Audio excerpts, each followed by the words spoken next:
सत्य को खोजने वाले आप सभी साधकों को हमारा प्रणाम।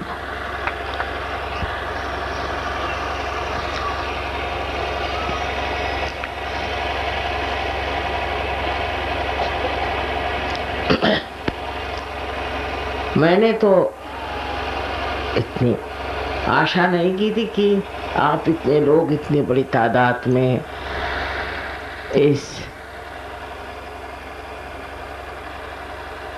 जगह आएंगे और इस कार्य को समझेंगे।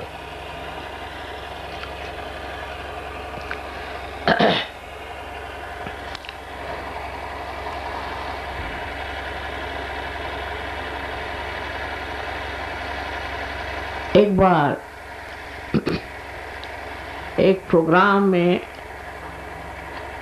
हम जा रहे थे, ये दौलताबाद उस जगह का नाम, उससे गुजर के एक सामने जाना था।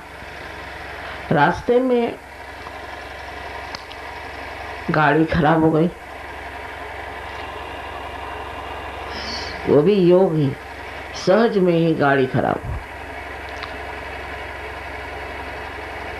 सो उतर के देखा कि वहाँ बहुत सी औरतें, 100 से भी अपने बच्चों समेत बहुत से बच्चे, उनसे कई गुना ज्यादा। तो वहाँ एक नल फूटा था, उससे पानी दे रहे थे। ये धूप, बड़े फटे से कपड़े पहने हुए, किसी तरह सर पे चुन्नी लिए हुए। मुझे समझ में नहीं आया कि क्या हो रहा। तो मैंने उनसे पूछा कि आप लोग यहाँ क्या कर रहे हो, यहाँ कैसे आए? तो उन्होंने कहा कि हम सब मुसलमान औरतें हैं और हमारा तलाक हो गया और ये हमारे बच्चे हैं, और जो मेहर थी वो बहुत ही थोड़ी थी, उसमें तो 1 महीना भी चलना मुश्किल था। लेकिन किसी तरह से हमें यहाँ काम मिल गया, तो हम यहाँ गिट्टी फोड़ते और रहते कहाँ हो? तो कहते सामने जो आपने देखे हैं, कुछ टीन थे, कुछ कपड़े थे, टूटा फूटा सा एक कुछ मकान तो नहीं कह सकते, उसी में हम लोग सब रहते हैं। आपरे, मैंने कहा वही, पता नहीं क्यों मुझे बहुत रोना आया और एक पत्थर पे बैठकर मैं रोने ही लगी। उस रोने से कुछ फर्क तो नहीं पड़ रहा था, लेकिन मेरे अंदर एक भावना आई कि हमारे देश में इतनी संस्कृति है, इतनी पवित्रता भी है, और औरतें अपने चरित्र को बहुत ऊंची चीज समझती। सब कुछ होते हुए भी हमारे देश में इतनी दुर्दशा क्यों? सो यही ख्याल आया कि जहाँ की माताएं इस प्रकार पीड़ित होंगी, उनके बच्चों का क्या हाल होगा? वो किस तरह से अपने बच्चों को पाल सकते हैं और उनको कौन सी शिक्षा दे सकते हैं? तब मेरे मन में ये विचार आया कि ऐसी एक कम से कम एक संस्था ऐसी बननी चाहिए कि जहां इस तरह की औरतें जिनका कोई सहारा नहीं, जो किसी तरह से जी नहीं है, उनके लिए कुछ न कुछ सहारा बनाना चाहिए। अब इसे काफी साल हो गए, लेकिन सहयोग में भी बहुत मैं व्यस्त रही। और उत्तर प्रदेश तो मेरा ससुराल है, और वहां जो मैंने देखा कि औरतों की कोई इज्जत नहीं, औरतों को कोई मानता नहीं, सब हावी। अगर कोई औरत जबरदस्त है तो वही जी सकती है, जो डोमिनेट कर सकती वही जी सकती है, और जो औरत सीधी सरल है उसको खूब दबाया जाता है हर तरह से, उसका बिल्कुल ख्याल नहीं, वो मरे चाहे जिए। अगर मर गई तो लोग उनको दावतें देंगे कि फिर से शादी कर लो। सब देख के मैं तो हैरान हो गई, क्योंकि महाराष्ट्र में ऐसी हालत नहीं है। और जो एक बार विधवा हो गई तो विधवा ही बनी रही बेचारी। सो तो मेरे अनुभव की बात थी, तो मैंने कहा कि ऐसी संस्था सबसे पहले उत्तर प्रदेश में बनना चाहिए। और बड़ी आनंद की बात कि उत्तर प्रदेश में ही यह संस्था शुरू हो रही है।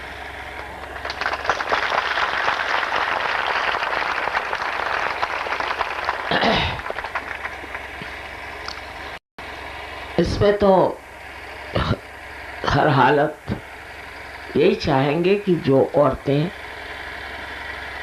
अपने पैर पर खड़ी नहीं है और मुहताज है हर एक चीज के लिए, उनमें ऐसी शिक्षा देनी चाहिए कि वो अपने पैर पर खड़ी हो जाएं और अपने बच्चों का पालन पोषण कर सकें, उनको इज्जत मिले। पर इसी से सब कुछ होने वाला नहीं।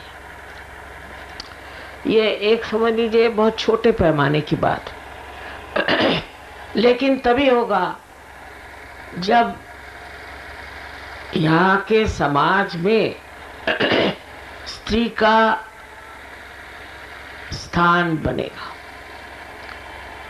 यहाँ के पुरुष इस बात को समझेंगे कि उनका अपने घर की औरतों के तरफ, बच्चियों के तरफ क्या कर्तव्य और क्या उन्हें करना चाहिए। उनका जीवन बहुत एकांगी है, उसको बदलना चाहिए, और उनको अपनी फैमिली, अपने बाल बच्चे, अपनी पत्नी, माँ, सबको बहुत प्यार से देखना चाहिए और समझना चाहिए। अगर यहाँ आप सब इतने लोग हैं, सब पुरुषों ने अगर कसम ले ली कि हम औरतों की इज्जत करेंगे, और कोई विधवा हो जाता है, आदमी तो कभी होता ही नहीं विधवा, लेकिन अगर कोई औरत विधवा हो जाए तो उसकी दुर्दशा इतनी बेचारी की दुर्दशा कर देते हैं। औरतें ही खुद उनको कहती हैं, औरतें ही उनसे कहती हैं कि ये तो तुम्हारा दुर्भाग्य है, तुम्हारी कुछ है, और यहाँ तक कि तुमने अपने पति को खा लिया, ऐसा भी कहती हैं। ये तो मैंने अपने कान से सुना।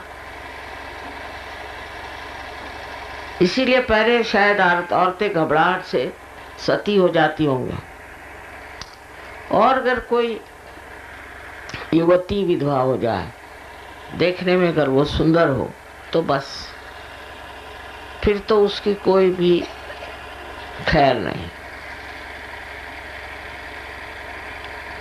तो पहले तो विचार मैंने कहा कि सहयोग में अगर कोई ऐसी विधवा आए तो उसका विवाह जरूर करा देना चाहिए। पर अपने देश में कौन करेगा, और करेगा भी तो उसको 17 बातें सुनाएगा पुरुष होना ही वो सोचते हैं, कोई वो विशेष रूप के अधिकारी हैं कि जो चाहे सो करें, लेकिन ये नहीं जानते कि ये नरक की गति है।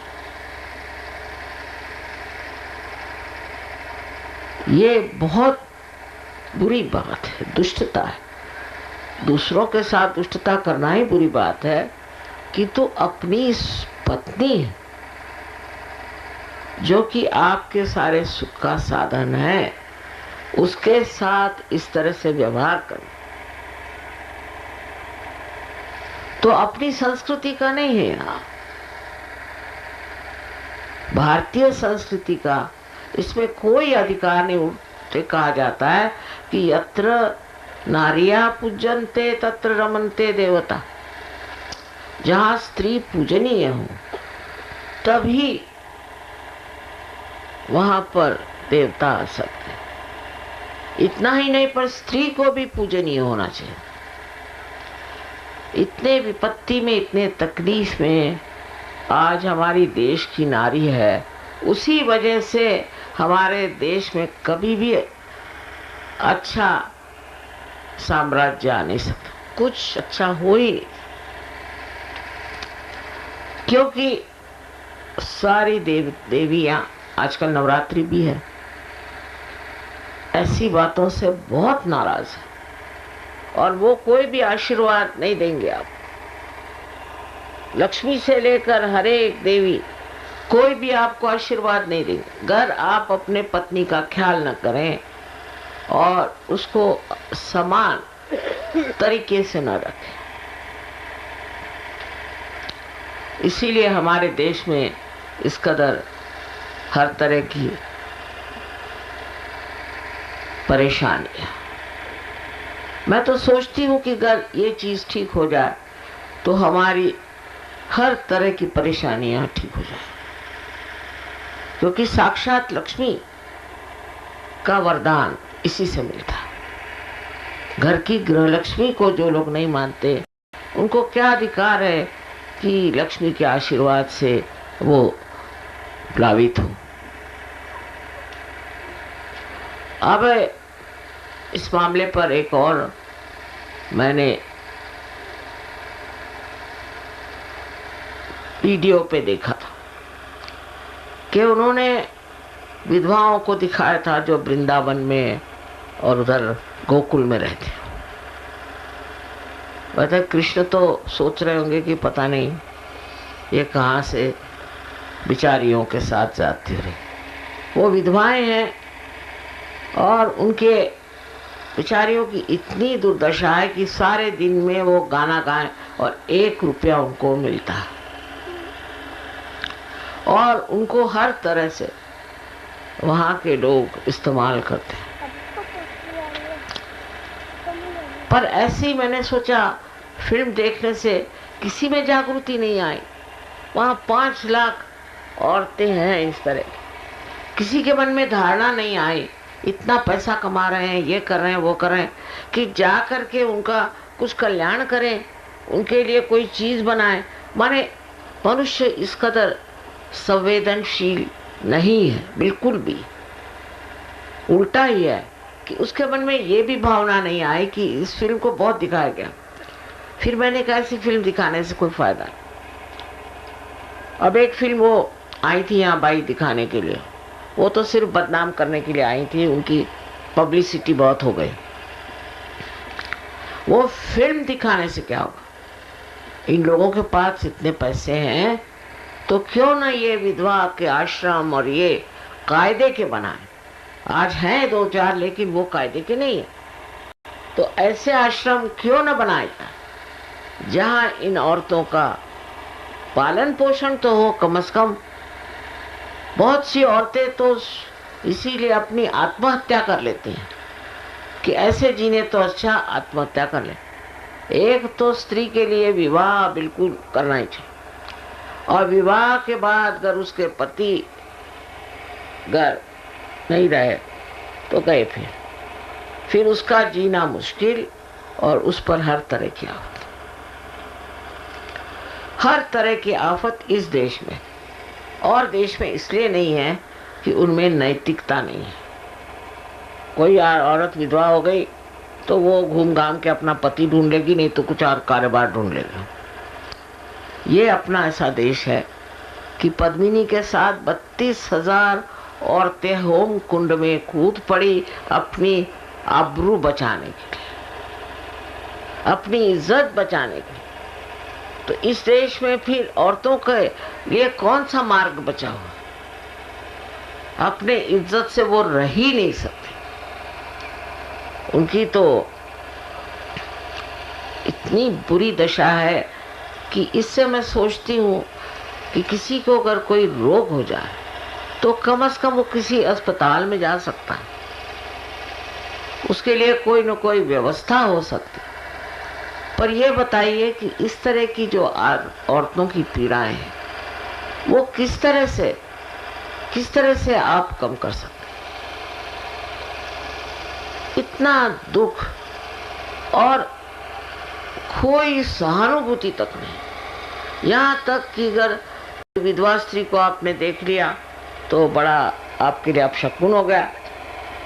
कोई विधवा स्त्री है तो उसके हाथ का खाना नहीं खाने का। ये अपना समाज ये नहीं जानता कि ये कहीं शास्त्रों में लिखा नहीं। श्री राम ने स्वयं मंदोदरी का विवाह विभीषण से करा दिया था। अनेक उदाहरण है श्री राम ने किया, जिनको आप इतना मानते हैं। वो जब विधवा हो गई तो उसका विवाह उन्होंने विभीषण से करा दिया। तो फिर कहेंगे कि हाँ यहाँ तक ठीक है, और नहीं तो इससे आगे कहीं नहीं शादी कर सकते। अब आप ही सोचिए कि कर आप की माँ, बहन, बेटी, उनकी दुर्दशा हो रही है तो ऐसे समाज से तो भगवान बचा ले। बेहतर है कि ऐसा कोई समाज ही न हो। अगर है तो सबको जीने का, आनंद से रहने का पूर्ण अधिकार है। सो मैं चाहूंगी कि आप में से जो भी लोग हैं जिन्होंने कभी भी अपने घर में या बाहर में औरतों को सताया हो तो उनको बिल्कुल बदल जाना चाहिए और अपने को दोषी समझना चाहिए कि हमने एक अनाथ, असहाय औरत को सताया। अपने पत्नी को भी जिसने सताया, अपनी बेटी को सताया, वो सभी बहुत बड़े दोषी हैं। और मैं ये नहीं बता सकती कि उनका क्या हाल होगा, क्योंकि अब सत्य की शुरुआत हो रही है। और हर एक के लिए जरूरी है कि वो धर्म पथ पे रहे, और धर्म में सबसे बड़ी चीज है प्रेम। और जो अपने पत्नी ही को प्रेम नहीं कर सकता तो वो किसको प्रेम करे? अपने बेटी से प्रेम नहीं कर सकता वो किसको प्रेम करे? उसका दोष यही है कि वो स्त्री है। अगर दुनिया में स्त्री नहीं होती तो आपकी माँ कहाँ से आती और आप कहाँ से आते? इसके प्रति बहुत तीव्र संवेदना आनी चाहिए। अच्छा, महाराष्ट्र में भी काफी बाल विधवा वगैरह का प्रकार था, इतना नहीं पर तो भी। पर वहां पर ऐसे ऐसे लोग हो गए,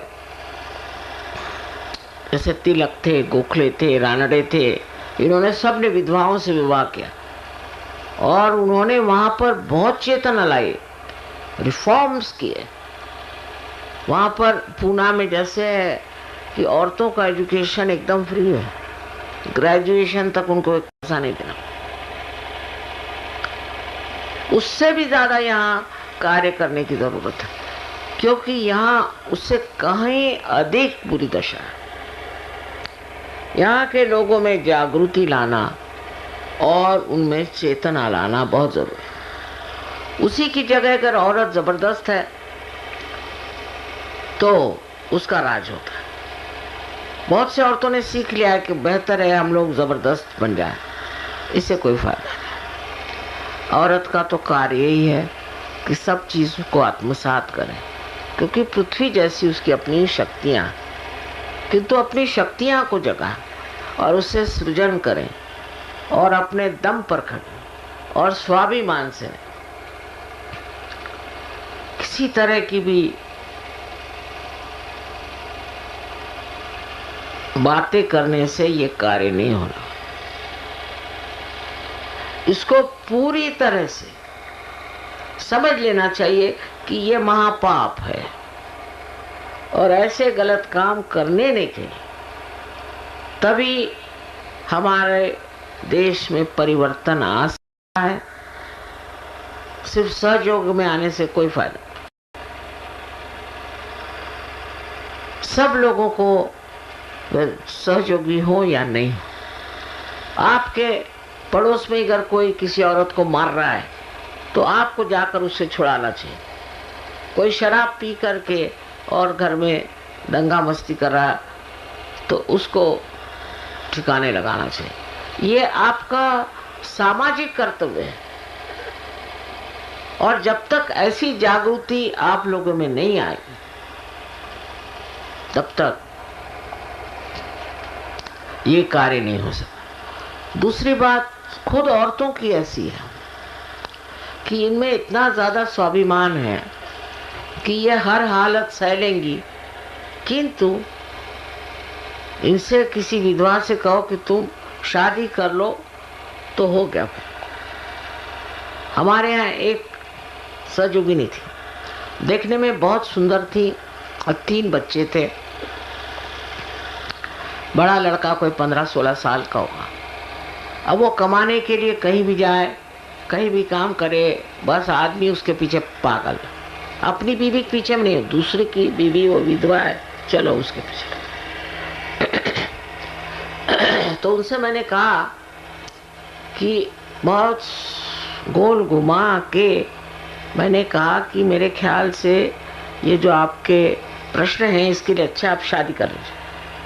तो वो तो बेहोश हो गई, सुनते ही साथ बेहोश हो गई कि माँ ने ऐसी बात कैसी कही। जब उन्हें होश आया तो उन्होंने कहा, माँ आपने कौन सा मुझ में ऐसा दोष पाया जो आपने इतनी कड़ी सजा सुनाई? अरे भाई, इसमें कौन सी तुम्हें मैं सजा सुना रही? माने ये भी इतना ज्यादा हमारे ऊपर संस्कार और कंडीशनिंग है औरतों में। विधवा हो गए, ये हमारे समाज की देन है।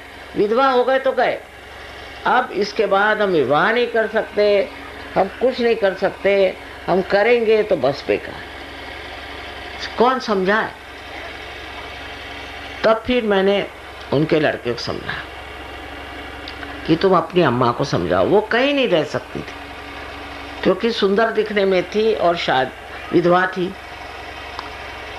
तो 1 साल बाद उनकी खोपड़ी में बात आई, जब उन पे काफी आफतें आ गईं, तब 1 साल बाद उनको लगा कि माँ जो कह रही ठीक बात है। तब फिर उनकी शादी यहाँ तो होना अशक्य है। कोई विधवा हो गई तो मतलब वो तो बिल्कुल दुनिया से गई बीती औरत। उनकी शादी अमेरिका में करा दी, उससे उनके बच्चे भी पल गए, बड़े हो गए, अपने अपने ठिकाने हो गए। पर वो लोग भीख मांगेंगी पर फिर से शादी नहीं करते। ये भी कोई भगवान ने बताया है, किसी शास्त्र में लिखा है? कहीं भी नहीं है। ये सब यूं ही बनाए हुए हैं औरतों पे आक्रमण करने के तरीके। हम तो वैधव्य को मानते ही नहीं है, मानते ही नहीं। क्योंकि वैधव्य क्या हुआ? जो पति का मतलब मर गए, समझ लीजिए, तो मर गए। अब वो वैधव्य बन के उसके माथे पे बन गया, ये कोई जरूरी चीज है? या तो दोनों आदमी साथ ही मरे और नहीं मरे तो औरतों की ये दुर्दशा करो। ऐसे कोई विधि तो है नहीं कि सब साथ मरना चाहिए। अगर ये धर्म होता तो सब साथ ही मरते, पर साथ तो मरते नहीं। अगर इत्तेफाकन औरत बच गई तो वो तो बेचारी गई काम से। इतना दुख औरतों ने उठाया है कि अब आपको उठाने की जरूरत नहीं। फिर वो लड़ाका भी हो सकती है, गुस्सेली भी हो सकती हैं, और घर में बड़ा राजकाज भी करती हैं, सब कुछ होता है, लेकिन वो अच्छी औरत नहीं बन सकती। या तो दुखी, बहुत ही दुखी, परेशान। तो इसलिए ये एक संस्था छोटे ही पैमाने पर बनी गई और इस पर हम कोशिश करेंगे पूरी तरह से कि उन लोगों को ऐसे रास्ते पे लगाएं जिससे वो अपने पैरों पे खड़े हों और स्वाभिमान से जिएं। और कर वो विधवाएं हैं और अभी जवान हैं तो उनकी हम अच्छी जगह शादी करें। आप लोग नहीं करिएगा तो अमेरिका में कर दें, आप लोग बैठे रहिए यहाँ, यही बेहतर है। अपने को बहुत समझते हैं तो बैठे रहिए। ये घमंड आदमी का जाना। मैं हमेशा कहती हूँ कि रिफॉर्म औरतों के करने की जरूरत नहीं, आदमियों का रिफॉर्म करो। ना घमंड किस चीज का आपके सर में? क्या समझते हैं आप अपने को? अभी कोई बता रहा था, आज कल बताने वाले हम, कि कोई अगर आईएएस में आ गया तो वो तो सबसे बड़ा दामाद है। मैं कहा भाई आईएएस में है क्या? कौड़ी न धेला, कुछ कमाई नहीं, कुछ नहीं, खास रोज का रोना मर। मैं जानती हूँ ना, क्योंकि ईमानदार है तो, अगर बेईमान है तो भी आफत, और अगर ईमानदार है तो बिल्कुल ही आफत। लेकिन तो भी औरतें उसमें रहती हैं, अपने 4 लोगों को देखती हैं, संभालती हैं, प्यार करती हैं। पर मेरी समझ में नहीं आया कि ये खोपड़ी में कैसे आया आदमियों के कि वो अगर आईएएस में हो गए तो कोई बड़े अफलातून हो गए। कोई भी बात खोपड़ी में घुस जाती है इंसान के, खासकर हिंदुस्तान में, तो वो वाकई में बलून के जैसे उड़ने लग जाता है। फिर चाहे किसी लात मारे, किसी को थप्पड़ मारे, किसी को डंडा मारे, चाहे कुछ करे, उसको लगता नहीं कि ये हम क्या कर रहे हैं। और ऐसे तो वेजिटेरियन बनेंगे। जैन लोग कहते हैं कि मच्छर को मत मारो, खटमल को मत मारो, जो खून पीते रहते हैं हमेशा, उनको मत मारो, पर अपनी बीवी को मार सकते हो आसान, क्योंकि आपकी बीवी है, आप वो इसीलिए तो आई है कि मार खाए। अगर मार नहीं खा सकती तो बीवी क्या? ये जो हमारी दशा है और हम इतने निम्न स्तर पे उतरे हैं, उसकी भी वजह यह है कि हमारे अंदर के जो मूल्य है खत्म होगा। पहले हमारे यहाँ कहते थे कि जो भड़बूंजे होते हैं वही अपनी बीवी को मारते हैं। मैंने तो यहाँ सभी मारते हैं, तो ऐसी कोई बात नहीं, कोई इस मामले में किसी शर्म नहीं, हया नहीं। हाँ, के मामले में बहुत शर्म हया, पर इस मामले में किसी शर्म हया नहीं। बीवी को सबके सामने डांट देंगे, कोई उनको उसमें हर्ष नहीं कि भाई हमने क्यों डांटा या क्यों ऐसे डांटना है। एक तो पहले ही से शिक्षा नहीं है, घर में यही सिखाया जाता है क्या, इस तरह से आप व्यवहार करें। तो जहाँ तक मुझे हो सकता है मैं इस संस्था के लिए पूरी मेहनत करूँ और इतना हो सकता है इसमें औरों का उद्धार हो। नाम क्या हो रहा है वो कोई नहीं देखता, बच्चे खराब हो रहे हैं, आपके बच्चे ही दुष्ट हो रहे हैं, चोरी करेंगे, ये करेंगे। ये सब आया कैसे? क्योंकि समाज टूट गया, क्योंकि फैमिलीज टूट गई, इसलिए हुआ। तो अपने कुटुंब जो है बहुत महत्वपूर्ण चीज। एक एक कुटुंब से ही समाज बनता है और समाज से ही देश बनता है। देश की बातें करते हैं और कुटुंब तो खत्म हो रहा है। अपने कुटुंब को इज्जत से रहना, स्वाभिमान से रहना, देशभक्ति से रहना, तभी हो सकता है कि घर की औरत ठीक हो, उसकी इज्जत हो, उसको समझने की कोशिश करें। हमारे महाराष्ट्र में भी एक दो ऐसी समाज व्यवस्था है जहाँ इधर के जैसा ही मामला बहुओं के साथ किया जाता, पर वो भी बदल जाएगा और ये भी बदल जाएगा। इसको बदलना ही पड़ेगा। अगर बदलेंगे नहीं तो इनके ही बच्चे उठ के इन्हीं आदमियों को मारेंगे। बीवी को तो मारने की बात बाद में होगी, पहले इनको मारेंगे, तब सबकी खोपड़ी ठीक आई। इतना अहंकार मानव में है, मनुष्य में है। आखिर किस चीज का इतना अहंकार है?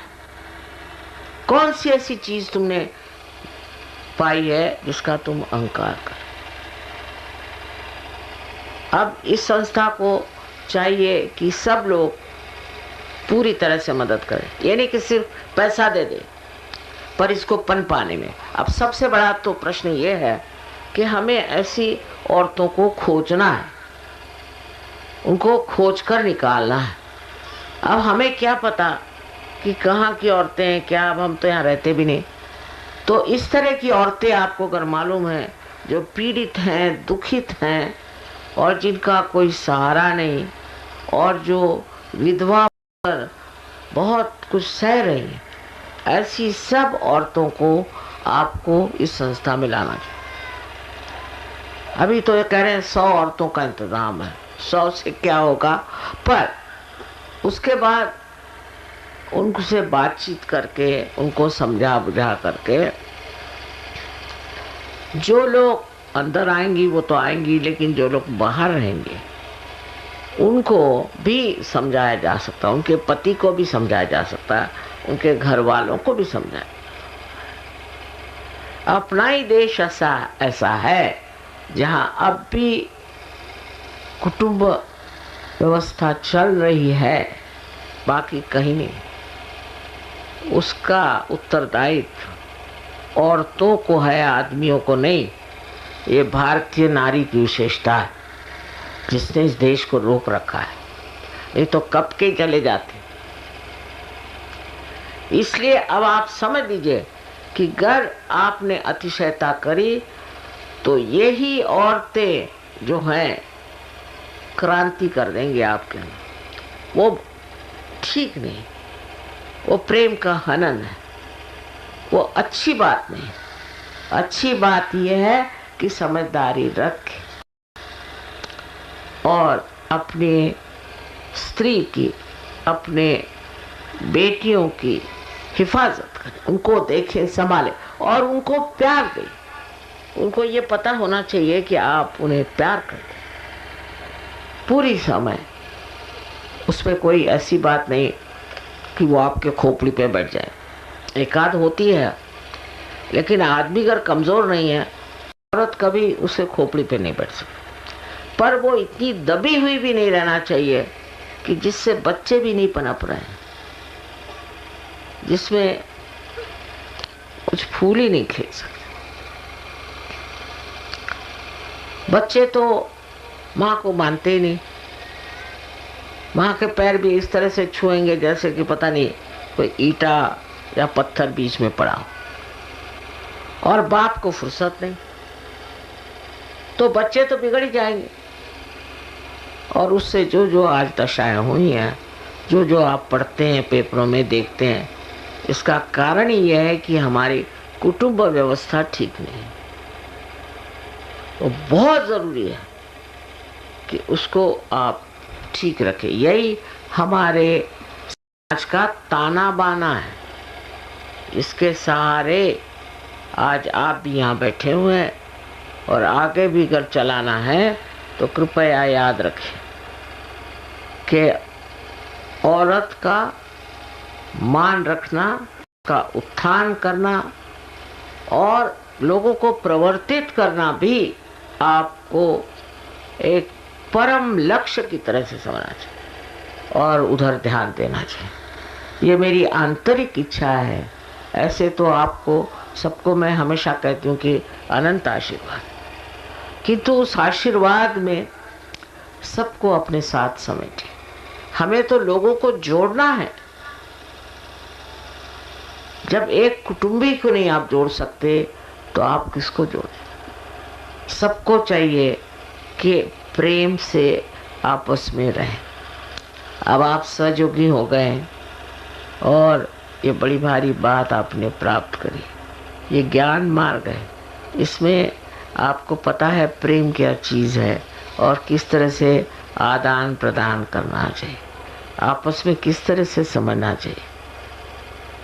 इस चीज़ से आप हैरान होइएगा कि सारा समाज एकदम बदल जाएगा। अपने को परदेशियों जैसे नहीं होना, बिल्कुल भी नहीं। वहाँ तो कचेरी करेंगी औरतें। अमेरिका तो औरतें 7-7 8-8 शादियाँ करती और रईस हो जाती, पति सब गरीब हो जाते हैं। ये हम लोग नहीं चाहते। चाहते कि आपसी प्रेम हो, बच्चे अच्छे से हों, और आप देखिए कि बड़ा इसका लाभ होगा, बहुत लाभ होगा। इतना लाभ होगा ऐसे समाज का और ऐसे देश का।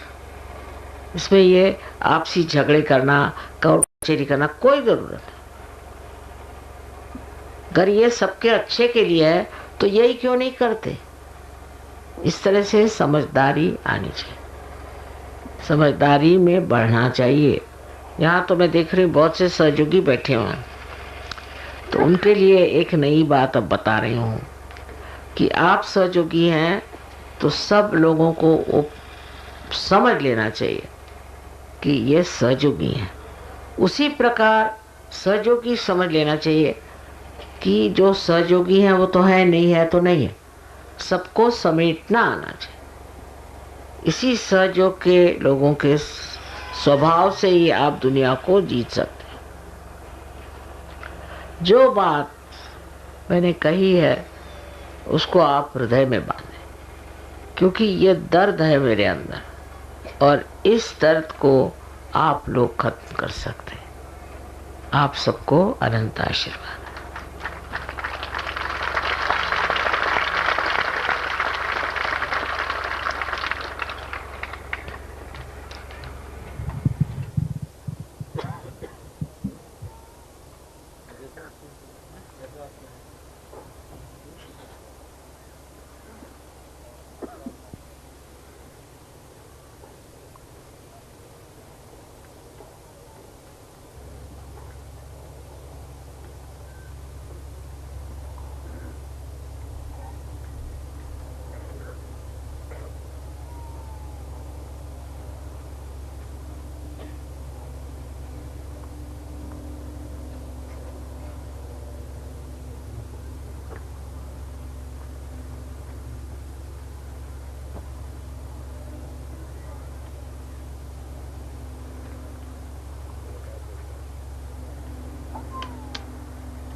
We'll take the mantra Bhumi Devi Sakshat.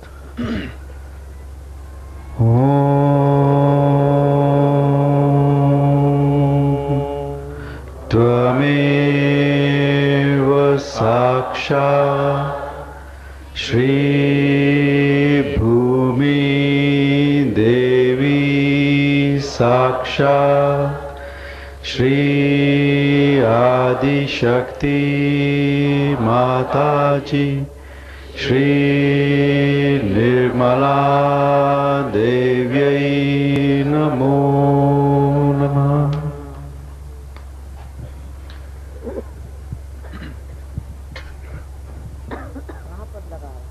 चार नारियल जो श्री माता जी ने वाइब्रेट किए हैं, ये